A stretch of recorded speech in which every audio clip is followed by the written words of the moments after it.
As we begin to work with week 3, instead of overviewing week 3 and 4, I'm concerned about the suicide risk assessment, which is a significant part of what we are concerned with this week. And so I want to focus on this, perhaps more so than other issues that you can read about as you go through the readings. First, we want to look at the client that you have before you who may be at risk for harming self. And, of course, the relationship is the key that you build with the client, that rapport building that leads to a successful intervention in the case of the person before you. Certainly you want to talk with other sources regarding the client's suicidal gestures or past suicidal attempts, if it's at all possible to have third parties input. And then there are 3 relational functions of the social worker that are pertinent to a suicide assessment. First, to monitor the suicidal behavior and safety contract agreement if one has been established. In other words, safety contract is a better word than suicide contract or no harm agreement. I like the safety contract idea here, which comes out of the text. And then creative, supportive, life-affirming patient-therapist connection. So again, clearly letting the client know you're concerned for them. And fostering a connection to a social support system. This is very important. Who or where can the client go if they're thinking of harming themselves, and whom they may contact? So this is very important, and coming up with a plan, particularly a contact list, is greatly beneficial as among the other things that you would do in assisting a client who's concerned or who's wanting to harm themselves. The guidelines that you might consider in terms of looking at the behaviors and the current situation of the client is one, looking at frequency. In other words, how frequent does the client experience suicidal ideation or thoughts? And then the duration, how long do the ideas last? Is this a recurrent kind of thing, or is it fleeting, or is it a one-time thing, or is it an ongoing every minute, every hour sort of thing? And the intensity, how concrete are the ideas? Is there a very concrete, clear plan to harm self? And do they result in some sort of attempt? And do they have the means to harm themselves? That's really critical. Asking if they have a gun, if they have knives, if they have some sort of device that could be very potentially lethal. And then completion. What is the extent of action taken to complete the plan? So has the client attempted recently? And if so, what were the details of that situation?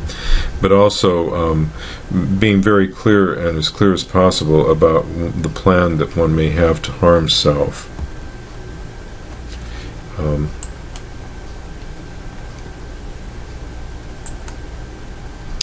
And then chronological assessment of suicide, or the case model, is also important. And along with this, it's important to also ask clients about family history of suicides. There seems to be, in the book on genograms I read some years ago, a intergenerational kind of history. For instance, one family, it was given an example that several generations had at least one or more suicides or suicide attempts. Curiously, in the Hemingway family, Ernest Hemingway's mother gave him the gun that his father killed himself with. It was a pistol, I believe, when the father was in his 40s, I think it was. Curiously, Ernest Hemingway killed himself with I think it was a shotgun in Ketchum, Idaho. But subsequent to that, in this generation, I believe one of the daughters, whose name I don't remember also. So you want to ask what the history of the family is around the issue of suicide, because if there's a past history of suicide, that may be a strong indicator that there's a chance that this would happen again. So again, past events are important, both familial and within the client's own experience. Have they had previous attempts? What are recent events that may have led to them to become despondent? Again, looking at what it is that's happening so that you can kind of look at this as something that may be a solvable issue rather than something that's not going to be able to be fixed. And then what is the current presenting event? Apparently they're coming to you for some reason. What is the event that's brought them here today? And then what's immediately surrounding the circumstances of the client that would precipitate them attempting to harm themselves. Wanting to be very clear in terms of this chronology, what leads from past to present and what currently is surrounding the client's life space. And then what are the 4 risk categories that you want to consider here? The baseline would be absence of acute symptoms with no significant stressors or symptoms. So that would be kind of a baseline. And then the acute category would be looking at significant stressors and symptoms which have emerged within the last short period of time. And then are there chronic high-risk elements here? In other words, multiple past attempts at harming self, absence of stressors or symptoms. So the person is high risk if there's been previous involvement in some sort of self-harm attempts. And then chronic high risk with acute exacerbation. So that's something that's triggered the experience now. In other words, acute risk category for multiple attempters, presence of an acute crisis with significant stressors or prominent symptomatology.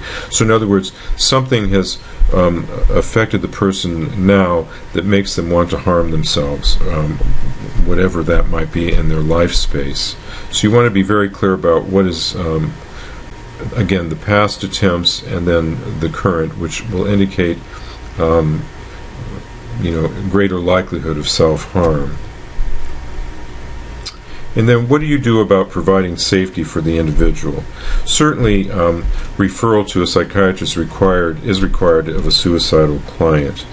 And you're mandated to report danger to self. Remember to inform the client of the limits of confidentiality when you meet with them. So when you first meet with someone, you want to let them know clearly that there are exceptions to confidentiality. One is if they're going to tell you they're going to harm themselves or someone else, you're mandated to report that. So they need to know that going into their work with you so that it doesn't come as a surprise at a point where you may need to contact someone to either Baker Act them or have someone else do that. So failure to properly assess or take proper steps to prevent suicide is considered negligence on the part of the therapist. Do not leave the client alone when you're assessing them if there's attempts, if it looks like there's a serious possibility that they may attempt to harm themselves. And do not give out, for instance, your home phone if you're in private practice, and use an emergency paging system with information on how to contact a crisis center so they can have immediate access to help if they call and you're not immediately available. Again, you also would want to make a safety plan when you meet with the individual, so that there would be some phone numbers and some opportunities for them to figure out what they would do if they were feeling like harming self. Then children and adolescents. There's a high percentage of suicides in adolescents. It's not the highest group in the population, but parents are frequently unaware that children are thinking of killing themselves or harming themselves. And impulsivity may lead to acting without thinking about consequences. Generally in adolescence, people aren't thinking into the future that far, and despair seems more compelling due to here and now focus without the view of the future, which is consistent with adolescents, and certainly children as well. And gay and transgender youth have suicide rates 2 to 3 times higher than other adolescents. So these are a number of issues you want to be considering when working with this population. And then elders. The highest rate of suicide among all groups are adults 65 years and older. Some believe they are a burden to those close to them and figure that that would be better if they weren't any longer alive. And then there's lack of social support, which is also a risk factor. A lot of times seniors can become isolated and not have people to reach out to talk and to gain support. And then Jan and colleagues in 2010 found a perceived burdensomeness predicted suicidal ideation and was found to mediate the relationship between depression and suicidal ideation.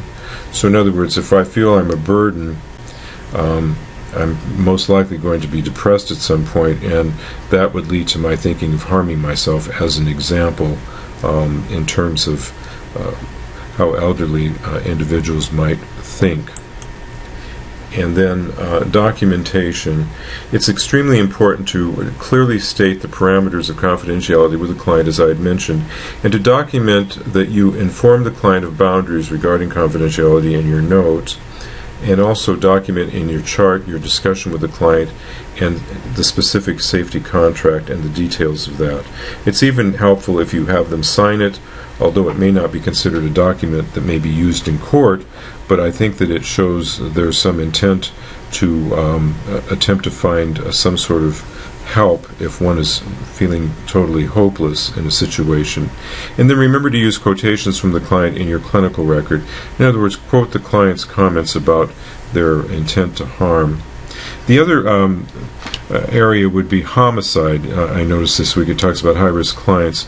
And again, following a similar line of discussion, you would want to make sure that if someone is homicidal, that they, again, they're a danger to others, that would fit the criteria of the Florida Baker Act. So, harm to self and harm to others are likely to suffer from neglect are key elements of the Baker Act.